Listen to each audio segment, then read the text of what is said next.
আসসালামু আলাইকুম সুপ্রিয় এইচএসসি 2025 শিক্ষার্থীরা, অনেক অনেক স্বাগত জানাচ্ছি ইজি কমার্স একাডেমির একটি ক্লাসে।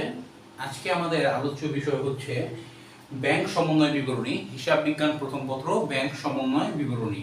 তো আজকে আমরা এই ক্লাসে শেখার চেষ্টা করব ব্যাংক সমন্বয় বিবরণীর বেসিক। আশা করছি আজকের এই ক্লাসটির পর আপনারা ব্যাংক সমন্বয় বিবরণী সম্পর্কে একটা স্বচ্ছ ধারণা পাবেন এবং আমাদের এই অধ্যায়ের উপর ধারাবাহিক ক্লাসগুলো করার পর আপনারা খুব ভালোভাবে এই অধ্যায়ের অঙ্কগুলো করতে পারবেন এবং কোনো রকম সমস্যা ইনশাআল্লাহ আপনাদের হবে না। তো চলুন আর কথা না বাড়িয়ে আজকের ক্লাসটিতে প্রবেশ করা যাক। তো দেখতে পাচ্ছেন সুপ্রিয় শিক্ষার্থী, এখানে দুইটি বইয়ের নাম আছে, একটা হচ্ছে নগদান বই, একটা ব্যাংক বই। একটা নগদান বই, একটা ব্যাংক বই। আমাদের ব্যাংক সমন্বয় বিবরণীর মূল কাজটা কি এটা আমাদের শুরুতে জানতে হবে। আমাদের ব্যাংক সমন্বয় বিবরণীর মূল কাজ হচ্ছে নগদান বই এবং ব্যাংক বইয়ের মধ্যে সমন্বয় সাধন করা। সুপ্রিয় শিক্ষার্থী, অনেক সময় দেখা যায় আমাদের নগদান বই এবং ব্যাংক কর্তৃপক্ষের কাছে থাকা ব্যাংক বইয়ের মধ্যে কিছু কারণে গরমিল সৃষ্টি হয়। আমরা যে বিবরণীর মাধ্যমে এই গরমিল সংশোধন করি তাকে বলা হয় ব্যাংক সমন্বয় বিবরণী। তাকে বলা হয় সুপ্রিয় শিক্ষার্থী ব্যাংক সমন্বয় বিবরণী। তো এখানে আমরা দুইটি জিনিস পেলাম, এই দুইটা জিনিস আমাদের এই অধ্যায়তে খুব ভালোভাবে মনে রাখতে হবে। একটা হচ্ছে নগদান বই, একটা হচ্ছে ব্যাংক বই বা পাস বই। সুপ্রিয় শিক্ষার্থী মনে রাখবেন, নগদান বইকে আমানতকারের বইও বলা হয় এবং ব্যাংক বইয়ের আরেক নাম হচ্ছে পাস বই। ব্যাংক বইয়ের আরেক নাম হচ্ছে পাস বই। তো এখানে আমরা কিছু বিষয় দেখতে পাচ্ছি। তো সুপ্রিয় শিক্ষার্থী, আপনাদের মনে রাখতে হবে ব্যাংক সমন্বয় বিবরণীর অঙ্কগুলো আপনাদের শুরু হবে একটি উদ্ধৃতের মাধ্যমে বা একটি ব্যালেন্স দেওয়া থাকবে শুরুতে। ব্যাংক সমন্বয় বিবরণীর অঙ্কগুলোর মধ্যে প্রথমে একটা ব্যালেন্স দেওয়া থাকবে। ব্যালেন্সগুলো হবে এই চারটা ব্যালেন্সের যে কোনো একটা। ব্যালেন্সগুলো হবে এই চারটা ব্যালেন্সের মধ্য থেকে যে কোনো একটা। তো এই চারটা ব্যালেন্সের মধ্যে যে কোনো একটা ব্যালেন্স দিয়ে অঙ্কটি শুরু হবে। সুপ্রিয় শিক্ষার্থী মনে রাখবেন, যদি আপনাদের অঙ্কটি প্রথম দুইটি উদ্ধৃতের মধ্য থেকে যে কোনো একটি উদ্ধৃত দ্বারা শুরু হয়, যদি প্রথম দুইটি উদ্ধৃতের মধ্য হতে যে কোনো একটি উদ্ধৃত দ্বারা শুরু হয়, তাহলে আমি ব্যাংকের মতো হব। আমি ব্যাংকের মতো হব। আমি ব্যাংকের মতো হব। অর্থাৎ আপনাদের অঙ্কটি যদি এই দুইটা উদ্ধৃতের যে কোনো একটা উদ্ধৃত, অর্থাৎ নগদান বই মোতাবেক ব্যাংক জমার উদ্ধৃত এবং ব্যাংক বই মোতাবেক ব্যাংক জমাতিরিক্ত, নগদান বই মোতাবেক ব্যাংক জমার উদ্ধৃত এবং ব্যাংক বই মোতাবেক ব্যাংক জমাতিরিক্ত, এই দুইটা উদ্ধৃতের মধ্য হতে যে কোনো একটা উদ্ধৃত দ্বারা শুরু হয়, তাহলে আপনারা কি করবেন? আমি ব্যাংকের মতো হব। আমি ব্যাংকের মতো হব। অর্থাৎ ব্যাংক যদি টাকা বাড়ায় আমিও বাড়াবো, ব্যাংক যদি টাকা কমায় আমিও টাকা কমাবো। ব্যাংক বাড়ালে আমিও বাড়াবো, ব্যাংক কমালে আমিও কমাবো। সুপ্রিয় শিক্ষার্থী, অর্থাৎ আমি ব্যাংকের মতো হব। ব্যাংক যদি টাকা বাড়ায় আমিও টাকা বাড়াবো, ব্যাংক যদি টাকা কমায় আমিও টাকা কমাবো। অন্যদিকে সুপ্রিয় শিক্ষার্থী, আপনাদের অঙ্কটা যদি 3 নাম্বার এবং 4 নাম্বার অর্থাৎ এই দুইটি উদ্ধৃতের যে কোনো একটি উদ্ধৃত দিয়ে শুরু হয়, তাহলে ব্যাংক আমার মতো হবে।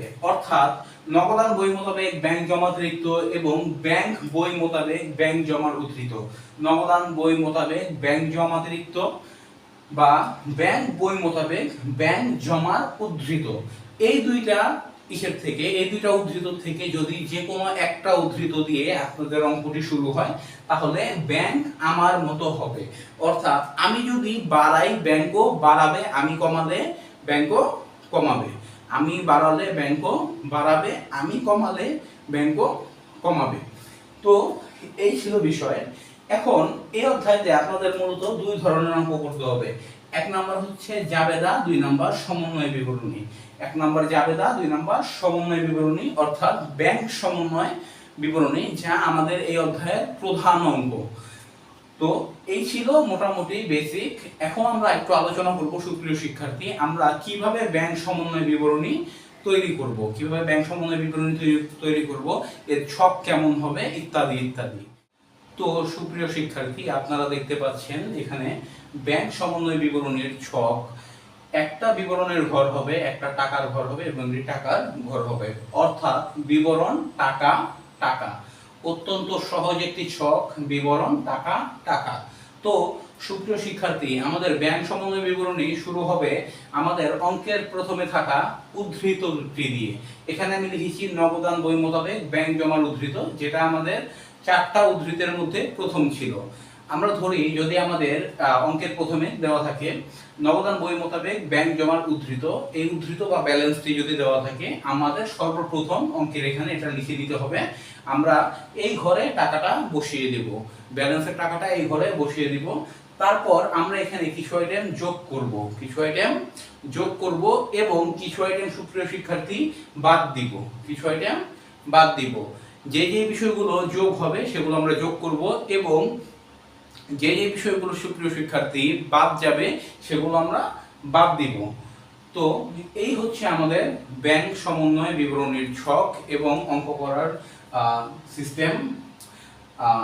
আরেকটা জিনিস মনে রাখতে হবে সুপ্রিয় শিক্ষার্থী, নগদান বই এর আরেক নাম হচ্ছে আমানতকারীর বই, এবং ব্যাংক বইয়ের আরেকটি নাম হচ্ছে পাস বই।